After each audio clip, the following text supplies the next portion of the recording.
ఒక్కొక్క కలెక్టర్ అలా జ్ఞాపకం ఉండిపోతారు. సందర్భం వచ్చింది కాబట్టి నేను చెప్తున్నాను. కార్తికేయ మిశ్రా గారని మా జిల్లాకి కలెక్టర్గా వచ్చారు. డొక్కా సీతమ్మ గారి విగ్రహం పెడుతూ ఆయన డొక్కా సీతమ్మ గారి గురించి నేను ప్రసంగాలు చేశానని మా ఇంటికి వచ్చారు.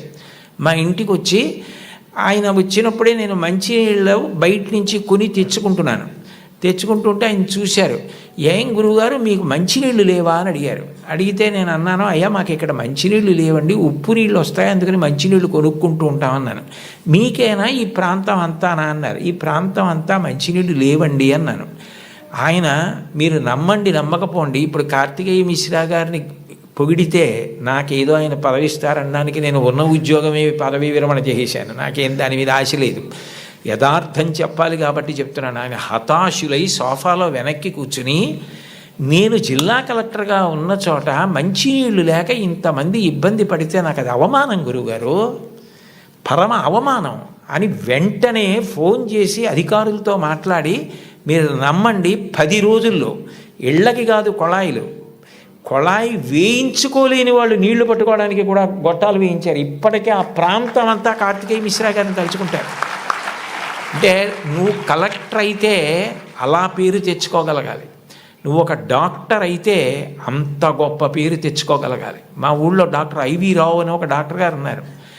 ఆ డాక్టర్ గారిని చూస్తే జబ్బులు తగ్గిపోతాయని తెల్లవారుజామున 4 గంటలకు ఆయన కోసం మంచులో వెళ్ళి నిలబడతారు.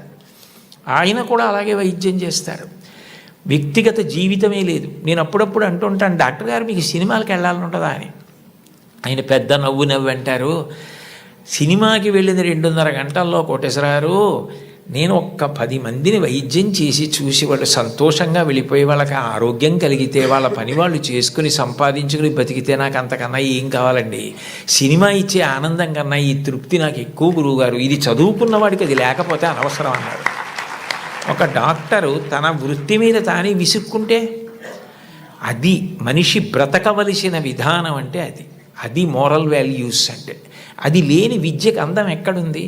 అది పువ్వే, సువాసన లేకపోతే అందం ఏది? మీరు ఏది చెయ్యండి అది రావాలంటే మీరు కుటుంబంలో నేర్చుకోవాలి. గురువుని గౌరవించడం తప్పకుండా నేర్చుకోవాలి. గురువు లాంటి వ్యక్తి లోకంలో ఉండడు. ఎందుకనంటే అమ్మా నాన్న సంపాదించినది ఏదుందో అది అమ్మా నాన్న శరీరం వదిలిపెట్టేసిన తరువాత వీలునామా వ్రాసినా వ్రాయకపోయినా పిల్లలకి వెళ్ళిపోతుంది. కానీ ఒక గురువు సంపాదించినది ఏదుందో అది మాత్రం ఆయన కడుపున పుట్టిన పిల్లలకి వెళ్ళదు. అహరహం రాత్రనక పగలనక కష్టపడి అనేక గ్రంథాలు చదివి జ్ఞాపకం పెట్టుకుని దాన్ని జ్ఞాపకానికి తెచ్చుకుని తాను ప్రభావితుడై ఎవరైనా అడగగానే తాను చెప్పకుండా ఉండలేక గడ్డి తిని తయారు చేసుకున్న పాలని దూడ వచ్చి పొదుగులో గుద్దినంత మాత్రం చేత ఆవు పాలు విడిచిపెట్టేసినట్టుగా తాను ఇంత కష్టపడి నేర్చుకున్న విషయాల్ని లోకహితం కోసం చెప్పే గురువు ఉన్నాడే, అట్లాంటి గురువు లోకంలో దొరకడు. మీ టీచర్ గారి కన్నా గొప్ప వ్యక్తి ఉండడు. ఒక్కటి గుర్తుపెట్టుకోండి, సర్వేపల్లి రాధాకృష్ణన్ గారికి అంత ప్రీతి పిల్లల మీద ఎందుకు ఏర్పడిందంటే మీరు ఆయన జీవిత చరిత్ర చదవండి. ఆయన మైసూరులో పనిచేస్తున్న రోజుల్లో అశుతోష్ ముఖర్జీ గారని కలకత్తాలో, ఆ రోజుల్లో భారతదేశంలో కలకత్తా విశ్వవిద్యాలయం అంటే చాలా ప్రఖ్యాతి. దానికి వైస్ ఛాన్సలర్గా సర్వేపల్లి రాధాకృష్ణన్ గారిని రమ్మంటే సర్వేపల్లి రాధాకృష్ణన్ గారు అక్కడికి వెళ్ళడానికి సంశయించారు. కొత్త ప్రదేశం, కొత్త భాష అని. కాదు మీరు రావలసిందే, ఇక్కడికి వస్తే మీకున్నటువంటి విద్య ప్రపంచ ప్రఖ్యాతి పొందుతుంది, మీరు రావలసిందే అంటే ఆయన అన్యమనస్కంగా మైసూరు విశ్వవిద్యాలయానికి రాజీనామా చేసి కలకత్తా విశ్వవిద్యాలయానికి వైస్ ఛాన్సలర్గా వెళ్ళిపోతున్నప్పుడు సామానంతా సర్దుకుని వెళ్ళడానికి సిద్ధపడ్డారు. మీరు రాధాకృష్ణన్ గారి జీవిత చరిత్ర చదవండి. నేను అక్షరం అబద్ధం చెప్పట్లేదు, అవసరం నాకు లేదు. గుర్రబండిలో మైసూరు రైల్వే స్టేషన్కి వెళ్ళడానికి సర్వేపల్లి రాధాకృష్ణన్ గారు సిద్ధపడుతుంటే పిల్లలందరూ వచ్చి విశ్వవిద్యాలయం నుంచి మీలాంటి గురువు మాకెక్కడ దొరుకుతాడు, మీరు చెప్పిన పాఠాలతో మేము ఇన్ని విషయాలు నేర్చుకున్నాం, మీరు గుర్రాలు లాగిన బండిలో వెళ్ళడానికి వీలు లేదని వీధులన్నీ మైసూరు స్టేషన్ వరకు పువ్వులు చల్లి పిల్లలు గుర్రపు బండిని లాగి ఆ దంపతుల్ని కూర్చోపెట్టి మైసూరు స్టేషన్కి తీసుకెళ్లారు. ట్రైన్ ఎక్కిస్తే రాధాకృష్ణన్ గారికి మైసూరు ప్లాట్ఫామ్ కనపడలేదు. అంతమంది పిల్లలు నిలబడి అశ్రుధారలతో ఆయన్ని విడిచి ఉండలేక ఏడుస్తూ ఆయనకి నమస్కారం చేస్తుండగా ట్రైన్ విడిపోతే ఒక ఉపాధ్యాయుడు పిల్లల మీద ఇంత ప్రభావం చూపించగలడనమాటని తన పుట్టినరోజుగా చేయవద్దని ఉపాధ్యాయ దినోత్సవంగా చేయమని తల్లి తండ్రి తర్వాత మీ భవిష్యత్తు గురించి అంత వెంపర్లాడే వ్యక్తి ఎవరైనా ఉంటే గురువు ఒక్కడే. అంబేద్కర్ గారు భారత రాజ్యాంగ నిర్మాత. తెల్లవారి లేస్తే ఆయన్ని స్మరిస్తాం. అటువంటి అంబేద్కర్ గారు భీమ్రావ్ అంబేద్కర్. నిజానికి ఆయన పేరులో భీమ్రావ్ అన్నది ఆయన పేరులోది కాదు. ఆయనకి చిన్నతనంలో ఒక్కొక్కసారి అన్నం తినడానికి ఇబ్బంది కలిగితే ఒక ఉపాధ్యాయుడు తాను తెచ్చుకుని మధ్యాహ్నం తినవలసిన భోజనంలోంచి కొంత భోజనాన్ని అంబేద్కర్ గారికి పెట్టి అంత ప్రేమతో చూశాడు. ఏ భీమ్రావ్ అన్న ఉపాధ్యాయుడు తనని అంత ప్రేమతో చూశాడో ఆ పేరు తన పేరులోకి కలుపుకున్నారు అంబేద్కర్ గారు. కలుపుకుని భీమ్రావ్ అంబేద్కర్ అని పెట్టుకున్నారు. మీరు కావాలంటే విషయాలు ఏపీజే అబ్దుల్ కలాం గారు ఇండామిటబుల్ స్పిరిట్ అని ఓ పుస్తకంలో ఎన్ని అద్భుత విషయాలు రాశారో అందులో ఇది కూడా ఉటంకించారు ఒకసారి ఒక సభలో. కాబట్టి గురువుని గౌరవించడం, అంబేద్కర్ గారిని గౌరవించడం అంటే అంబేద్కర్ గారు గురువుని ఎలా గౌరవించారు, టెండూల్కర్ తన గురువుని ఎలా గౌరవించాడు, గురువు పేరెత్తేటప్పటికీ ఈ దేశంలో ఎంత గౌరవాన్ని చూపించేవారు. ఎంఎస్ సుబ్బలక్ష్మి గారు చచ్చిపోతే కలాం గారు రాష్ట్రపతి భవన్ నుంచి చెన్నై వెళ్ళి నా తల్లి, ఈ గడ్డ, నేను పుట్టిన ఈ దేశం, ఎంఎస్ సుబ్బలక్ష్మి ముగ్గురు నాకు తల్లు లేని పాడిమోశారు. అది సంస్కారం. వాళ్ళు చరిత్రలో మిగిలిపోయారు మహితాత్ములై. అంటే నేను చెప్పేది గురువుని గౌరవించడం అన్న మాట అంత గొప్పది. కలాం గారు అంత గొప్పవారయ్యారు. అంత గొప్పవారై రాష్ట్రపతి పదవి విడిచిపెట్టేసిన తర్వాత తిన్నగా పిల్లలకి పాఠం చెప్పడానికి వెళ్ళిపోయారు. ఈ దేశం పిల్లల గురించి ఆయనకి ఎంత ఆర్తో, మహానుభావుడు చిట్ట చివర గుండెపోటు వస్తుంటే కూడా పిల్లలకి మాట్లాడుతూ ఒరిగిపోయారు. అంతటి మహానుభావుడు పుట్టిన గడ్డ. అటువంటి కలాం గారు తన జీవితంలో అంత గొప్పవాడవడానికి కారణం ఒక గురువు అని రాసుకున్నారు. చిన్నప్పుడు కలాం గారు పాఠం వింటుంటే విమానం గురించి పాఠం చెప్పారు. శివసుబ్రహ్మణ్య అయ్యర్ అని ఆయన పాఠం చెప్పి పిల్లలందరిని అడిగారు, అర్థమైందా అని అడిగారు. కలాం గారు లేచి నాకు అర్థం కాలేదు అన్నారు. గురువుగారి దగ్గర ధైర్యంగా ఉండాలి. మీ అమ్మగారెంతో, మీ నాన్నగారెంతో, మీ గురువుగారు అంతే. వాళ్ళ తర్వాత మీ గురించి అంత ప్రేమ చూపించేది ఆయనే. మీరు గొప్పవారై మీరు వృద్ధిలోకి వస్తే అంత సంతోషపడిపోయేది ఆయనే. ఆ గురువుగారు అర్థం కాలేదా అన్నారు. ఇంకో 2-3 పిల్లలు లేచి అర్థం కాలేదన్నారు. సరే, అందరూ పిల్లలు సాయంకాలం సముద్ర తీరానికి రండి అన్నారు. రామేశ్వరంలో ఆ రోజుల్లో చదువుకునేవారు చిన్నప్పుడు కలాం గారు. రామేశ్వరం సముద్రపుటుడు ఉంది. అందరూ సముద్రపుటుడికి వెడితే ఒక పక్షి ఎలా ఎగురుతుందో, గాలిలో ఎలా వెడుతుందో, తిరగవలసి వస్తే కంఠం తోకని ఆధారం చేసి ఎలా తిరుగుతుందో, ఎలా దిగుతుందో పక్షిని చూపిస్తూ పాఠం చెప్పారు. అది ఆ పక్షిని చూస్తూ విన్న చిన్ని కలాం గారి మనసులో ఏరోనాటికల్ ఇంజనీరింగ్ మీద బీజాలు పడ్డాయి. వెళ్ళి గురువుగారిని అడిగారు, నాకు ఇలా అవ్వాలంటే ఏం చెయ్యాలని. నువ్వు ఏరోనాటికల్ ఇంజనీరింగ్ చదవాలి, మెడ్రాస్ ఇన్స్టిట్యూట్ ఆఫ్ టెక్నాలజీలో చేరాలి, నువ్వు బాగా చదవాలన్నారు. న్యూస్ పేపర్లు పట్టుకెళ్ళి, అది కూడా ఎక్కడో తీసుకుని కాదు, వెళ్ళిపోతున్న ట్రైన్లోంచి పేపర్లు విసిరేస్తే ఆ బండిల్ తీసుకుని న్యూస్ పేపర్లు సైకిల్ కట్టుకొని ప్రతి ఇంటికి పట్టుకెళ్ళి న్యూస్ పేపర్లు ఇచ్చి చదువుకున్నారు అబ్దుల్ కలాం గారు. మీలో చాలామంది పిల్లలకి తల్లిదండ్రులు తమ రక్తాన్ని డబ్బుగా మార్చి సౌకర్యాలు ఇచ్చి చదివిస్తున్నారు. మహాత్ముల యొక్క జీవిత చరిత్రలు చదవండి. కేవలం మీ పాఠ్యపుస్తకాలు చదవద్దని నేను అనను. మీ యొక్క పాఠశాలల్లో, గ్రంథాలయాల్లో ఆటోబయోగ్రఫీసు, బయోగ్రఫీసు పెట్టించుకోండి. మీ టీచర్స్ని అడగండి, ఎంత సంతోషిస్తారో. అంతవరకు ఎందుకు, ఇంకొకసారి ఏ నెల్లూరులోనో సభ చేసినప్పుడు తప్పకుండా నేను కూడా ఇలాంటి సభల్లో 1-2 జీవిత చరిత్రలు బహూకరించడానికి ప్రయత్నిస్తాను. ఎందుకనంటే అవి మనని చెక్కుతాయి. కలాం గారు అంత గొప్పవాడయ్యాడంటే ఒక గురువు కారణం. మీరు కలాం గారు వ్రాసుకున్న పుస్తకాలు చదవండి. ఆయనకి టీచర్ అన్న మాట వస్తే ఈ cannot resist himself without developing a single sentence into A paragraph. ఒక సెంటెన్స్లో చెప్పవలసిన దాన్ని పారాగ్రాఫ్గా చెప్పకుండా ఆయన ఉండలేరు. ఆయన ఈ లైట్ వెయిట్ భూమికి దగ్గరగా ఎగిరేటటువంటి విమానాన్ని డెవలప్ చేయవలసి వచ్చినప్పుడు సరిగ్గా చేయలేకపోతే కోపం వచ్చి ప్రొఫెసర్ శ్రీనివాసన్ అని శుక్రవారం మధ్యాహ్నం పిలిచి సోమవారం పొద్దున్నకి చూపించకపోతే నీ స్కాలర్షిప్ ఆప్ చేస్తానన్నారు. టిఫిన్ తినలేదు, స్నానం సరిగ్గా చేయలేదు, భోజనం ఏం చేశారో తెలియదు, రాత్రింబవళ్ళు వర్క్ చేశారు. సోమవారం పొద్దున్నే ఆ టెన్నిస్ ఆడుకుని ప్రొఫెసర్ శ్రీనివాసన్ వెళ్ళిపోతూ హాస్టల్ రూమ్లో కలాం ఏం చేస్తున్నాడని తొంగి చూశారు.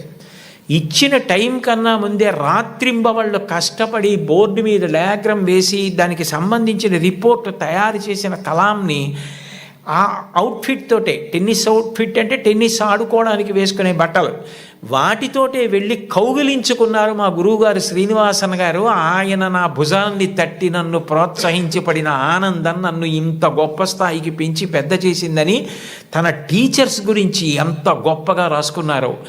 గురువుల్ని నింద చేయడం, గురువుల్ని విమర్శించడం, గురువుల్ని హాస్య వస్తువులుగా వాడుకోవడం ఈ జాతికి సిగ్గుచేటు. గురువు పేరు చెప్పేటప్పటికే నేల మీద పడిపోయారు. రామాయణంలో అంతటి రాముడు విశ్వామిత్రుడి పిలిస్తే దగ్గరికి వెళ్ళి నిలబడి ఇమౌస్మ మునిషార్దూల కింకరౌ సముపస్థితౌ ఆజ్ఞాపయ యథేష్టం వై శాసనం కరవామ కిమ్ అన్నాడు. గురువుగారు లోకంలో ఎవరు చెప్పినా సలహా, మీరు చెప్తే మాత్రం ఆజ్ఞ. గురువుగారు చెప్తే ఆజ్ఞ, అందులో నేను తలపెట్టను. ఈ పని చేసి పెడతావా అని ఇప్పుడు అడక్కండి, ఈ పని చెయ్యరా రామా అనండి, నేను మీ కింకరుణ్ణి గురువుగారు అన్నాడు. ఇది ఈ జాతి నేర్పినటువంటి విషయం. మీరు ఏ మహాత్ముణ్ణి తీసుకోండి, టంగుటూరి ప్రకాశం పంతులు గారు జీవిత చరిత్రలో వ్రాసుకున్నారు. డబ్బు కట్టలేక కష్టాలు పడి ఇతర పనులు చేస్తూ రోజు పాఠం వినలేకపోయిన పిల్లల్ని ఆ రోజుల్లో సుందర శివయ్య గారని ఒక హెడ్ మాస్టర్ ఇంటికి తీసుకెళ్ళి కూర్చోపెట్టుకుని పాఠాలు చెప్పి వృద్ధిలోకి తెచ్చారు. ఆయన కారణం నేను వృద్ధిలోకి రావడానికని రాసుకున్నారు. ఆయన నడక అలా ఉండేది, ఆయన ప్రవర్తన అలా ఉండేది, ఆయన పాఠం చెప్తే అలా ఉండేదని పక్కనే గుంటూరులో మాజేటి గురవయ్య పాఠశాల అన్న పాఠశాలలో నరసయ్య గారని ఆయన చెప్పిన పాఠాలు, ఆయన వ్యవహరించిన తీరు నన్ను అంత ప్రభావితుణ్ణి చేశాయని మహానుభావుడు ఆయన నోరి దత్తాత్రేయుడు గారు తన జీవిత చరిత్రలో రాసుకున్నారు.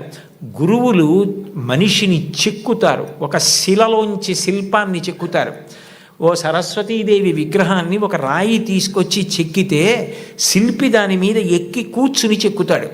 కళ్ళు చెక్కేటప్పుడు చిట్ట చివర ఎంతో జాగ్రత్తగా చెక్కుతాడు. ఉలిని పెట్టి సుత్తి పెట్టి కొడతాడు. ఆఖరణ దానికి అధివాసాలు చేసి గుళ్ళోకి తీసుకొచ్చి ప్రతిష్ఠ చేస్తారు. ప్రతిష్ఠ చేసిన తర్వాత చెక్కిన శిల్పి కూడా నమస్కారం చేస్తాడు. ఆ శిల్పి చెక్కాడు కాబట్టి మన అందరి ఆర్తి తీర్చుకోవడానికి ఆ మూర్తి ముందు నిలబడి నమస్కరిస్తున్నాం. ఈ సమాజంలో గౌరవింపబడిన మహనీయులందరూ గురువులు చెక్కిన శిల్పాలే, అది వాళ్ళే వ్రాసుకున్నారు. గురువుని గౌరవించడం అన్నది అంత గొప్ప ఈ జాతిలో. తల్లిని గౌరవించండి, తండ్రిని గౌరవించండి, మీ తోబుట్టువుల్ని ప్రేమగా చూడండి, మీ తోటివారిని ప్రేమించండి, గురువుల్ని గౌరవించండి. మీరు నైతిక విలువలతో మీరు మీ వీధిలో ఉంటే ఆయన మా వీధిలో ఉన్నాడని వీధిలో వాళ్ళు పొంగిపోవాలి. మీరు కుటుంబంలో ఉంటే వాడు మా అన్నయ్య, మా తమ్ముడు, మా కుటుంబ సభ్యుడు, నా కొడుకు అని తల్లిదండ్రులు పొంగిపోవాలి, మా ఊరి వాళ్ళు పొంగిపోవాలి, దేశం పొంగిపోవాలి. అంతటి వారు అయి తీరుతారు. అందుకేనేమో వయసు రీత్యా, అనుభవం రీత్యా జీవితంలో ఎన్నో విషయాలు ఎన్ని వేల మందితోనో సమన్వయమైనటువంటి అంత అనుభవంతో, అంత ఆర్తితో మీ అందరూ వృద్ధిలోకి రావాలని, కేవలం చదువు కాదు దానితో పాటు మీకు నైతిక విలువలు అందాలని, మీరు మంచి పిల్లలని పేరు తెచ్చుకోవాలని ఎంతో తాపత్రయపడి ముఖ్యమంత్రి గారు నిజానికి నేను ఎక్కడో నెల్లూరులో ఉంటే నాకు ఫోన్ చేసి మీరు ఈ పని చేసి పెట్టాలి అని అడిగితే నేను ఎక్కువ ఆధ్యాత్మిక ప్రవచనాల మీద ఆసక్తి చూపిస్తాను. కానీ ఆయన అంత ఆర్తిగా అడిగినప్పుడు పిల్లల కోసం నేను చెయ్యగలిగినది చేసి పెడదామని తప్పకుండా చేస్తానండి అని వారిని గౌరవంగా కలిసినప్పుడు వారు నాకు మొట్టమొదట కోరినది ఏది అంటే కుటుంబ విలువల గురించి తప్పకుండా చెప్పండి కోటేశ్వరరావు గారు. ఇంట్లో తల్లిని, తండ్రిని, గురువుని, తోబుట్టువుల్ని గౌరవిస్తే పిల్లలు మంచి వాళ్ళు అవుతారు. పిల్లలు మంచి వాళ్ళైతే వాళ్ళు మంచి పేరు తెచ్చుకుంటే, వృద్ధిలోకి వస్తే, దురలవాట్లకి దూరంగా ఉంటే అంతకన్నా మీకు కానీ నాకు కానీ ఏం కావాలి? అందుకని ఇది మీరు చేసి పెట్టాలి అన్నారు. ఆ స్థాయిలో ఉన్న వ్యక్తి నిజానికి అంత బతిమాలి అడగక్కర్లేదు. అంటే ఆయనకి మీ మీద ఎంత తాపత్రయం ఉందో అర్థం చేసుకోండి. నిజానికి నేను ఈ పదవి ఏ గౌరవం కోసం కానీ, ఈ పదవి ఏదైనా ప్రయోజనం కోసం కానీ నేను స్వీకరించినది కాదు. ఒక రాష్ట్రాన్ని నడిపించే వ్యక్తి అంత తాపత్రయపడ్డారు. నేను దానికి ఏమాత్రమైనా ఉపయోగపడితే అంతకన్నా నాకు సంతోషమే ఉంటుంది. కోన శశిధర్ గారితో మాట్లాడుతూ నేను అన్నాను, నేను ఆఖరి 10 ఓవర్స్ ఆడుతున్నానండి, నాకు 66 ఏళ్ళు వచ్చాయి, ఇంకొక 10 ఏళ్ళు మహా అయితే ఇంత స్వేచ్ఛగా సమాజంలో తిరిగి చెప్పగలనేమో. ఈ సమయం నేను పిల్లలకి కొంత కేటాయించి చేయగలిగితే నాకు అంతకన్నా ఆనందం ఏముంటుంది అని ఒప్పుకున్నాను. కాబట్టి నేను చెప్పిన ప్రతి మాట నా గుండెల్లోంచి వచ్చింది తప్ప నా నోట్లోంచి వచ్చింది కాదు. కాబట్టి మీ అందరూ చక్కగా క్రమశిక్షణతో వృద్ధిలోకి వచ్చి మంచి పేరు ప్రఖ్యాతులు తెచ్చుకోవాలని నేను త్రికరణ శుద్ధిగా శారదామాత పాదార విందములకు శిరసు తాటించి సాంజలిబంధకంగా నమస్కరిస్తూ, ఇంత గొప్ప సదస్సులో పిల్లల కోసం ఇంత ఆర్తితో ఏర్పాటులు చేసిన చోట మాట్లాడడానికి అవకాశం ఇచ్చిన పెద్దలందరికీ నా హృదయపూర్వక కృతజ్ఞతలు ఆవిష్కరిస్తూ స్వస్తి.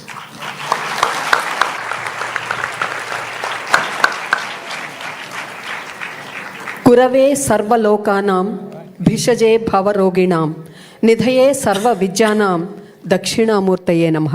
సాక్షాత్తు దక్షిణామూర్తిలాగా మరి ఇప్పటి వరకు మనందరికీ అనేక విలువలు బోధించినటువంటి గౌరవనీయులు బ్రహ్మశ్రీ వారికి ఒక్కసారి లేచి నిలబడి కరతాళధ్వనులతో అభినందనలు, నమస్సులు తెలియచేసుకుందాం. వారు ఇంత చక్కటి ప్రసంగాన్ని, ఇంత మంచి విలువలను తరతరాల కోసం అందించినటువంటి ఈ చిన్నారులు ఖచ్చితంగా గుర్తుపెట్టుకొని ముందు తరాలకు అందిస్తారు. ఇది కేవలం ఇక్కడ ఉన్న విద్యార్థులకు మాత్రమే కాదు, ఎక్కడెక్కడో ఉన్నవారు కూడా దీన్ని విని పాటిస్తారని భావిస్తూ మీ అందరికీ ధన్యవాదాలు తెలియజేస్తూ దయచేసి కూర్చోవలసిందిగా కోరుతున్నాను. విలువలు లేని జీవితం కలువలు లేని కాసారం లాంటిది, అంటే కలువలు పూయని చెరువు లాంటిది. ఇది పిల్లల కోసం నేను చెప్తున్నాను. ఇక మరి ప్రస్తుతం ఒక మహా తుఫాన్ లాంటిది ఒక ప్రశ్న. ఏదైనా ఒక ప్రశ్న మనకు వస్తే ఖచ్చితంగా దానికి జవాబు వెతుక్కునే వరకు ఎదురు చూస్తూనే ఉంటాం. మరి అటువంటి ప్రశ్నోత్తరావళి ఇప్పుడు గౌరవనీయులు బ్రహ్మశ్రీ చాగంటి కోటేశ్వరరావు గారితో, అలాగే మరి గౌరవనీయ మంత్రివర్యులు ఇన్ఫర్మేషన్ టెక్నాలజీ మరియు మన మానవ వనరుల అభివృద్ధి శాఖ మంత్రులు గౌరవనీయులు శ్రీ నారా లోకేష్ గారితో పిల్లలు ప్రసంగించబోతూ ఉన్నారు. వారి ప్రశ్నలను వాళ్ళు ఇప్పుడు సంధించబోతూ ఉన్నారు. ఎంతమంది సిద్ధంగా ఉన్నారమ్మా ప్రశ్నలు అడగటానికి? ఎవరెవరు ఉన్నారు ఒక్కసారి చేతులు ఎత్తండి చూద్దాం. Very good. సరే, ప్రశ్నలు అయితే ఉన్నాయి, మీరు ముందే మాకు చెప్పారు. శ్రీమతి స్వర్ణ భారతి గారిని